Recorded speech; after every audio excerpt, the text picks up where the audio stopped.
Hello, bonjour. Aujourd'hui, on va parler du prince Harry, de Dan Wootton et du prince William. Donc, comme vous le savez, Dan Wootton est ce journaliste qui écrit des horreurs sur Meghan Markle. Non seulement écrit, mais en plus, il est à la télé tous les soirs pour raconter des horreurs sur le couple. Ce qui est assez intéressant ici, c'est que au départ, il ne travaillait pas sur les articles du prince Harry et Meghan Markle. Il travaillait sur la famille royale et bien avant ça, sur la télé-réalité. Donc, il s'est rendu compte que la famille royale rapportait beaucoup d'argent. Du coup, il a changé de sujet pour parler du prince William. Et c'est lui d'ailleurs le premier à avoir parlé de la fameuse liaison du prince avec Rose. Il a insinué, il n'a pas vraiment donné des détails, mais il a fait un commentaire dessus, n'est-ce pas? Et après cet article-là, et après avoir travaillé à la tête du Sun, un tabloïd anglais, il se trouve que il a commencé à s'attaquer au prince Harry et Meghan Markle. Il y a deux raisons à cela. Premièrement, parce que ça rapporte, et deuxièmement, parce qu'il recevait les informations directement du palace de Kensington.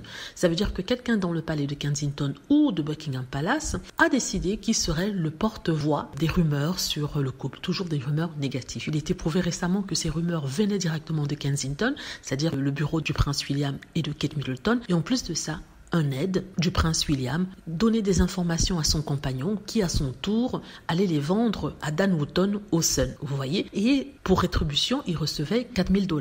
Donc c'est toute la chaîne nauséabonde d'informations malicieuses sorties sur le prince Harry et Meghan Markle, et c'est directement lié au prince William. Et les gens se demandent pourquoi malgré toutes les révélations, Dan Wootton premièrement n'est pas allé en prison comme le demandaient certaines personnes après des abus qui avaient été révélés par le journal Byline, et pourquoi il est toujours employé dans certaines compagnies. Certains disent que c'est parce qu'il connaît des informations sur les membres seniors de la famille royale et aussi sur certains dirigeants dans les directions dans lesquelles il a travaillé. Il faut rappeler qu'il embauchait des stars du X pour correspondre avec ces personnes et afin que ceux-ci leur donnent des photos de nus. Et c'est comme ça que, d'après certains, il ferait du chantage. Ça, c'est d'après eux. Voilà. Donc, ce mec, je ne sais pas pourquoi il est protégé, mais on dit qu'il connaît des choses sur le prince William et du coup, la famille royale le protège et la famille royale préfère vendre son fils, prince Harry et Meghan Markle. Voilà, dites-moi ce que vous en pensez. J'espère que vous avez aimé la vidéo. N'hésitez pas à cliquer sur like si c'est le cas, à vous abonner pour plus de vidéos et à cliquer sur la petite cloche afin de être averti lorsque je poste une nouvelle vidéo. Merci.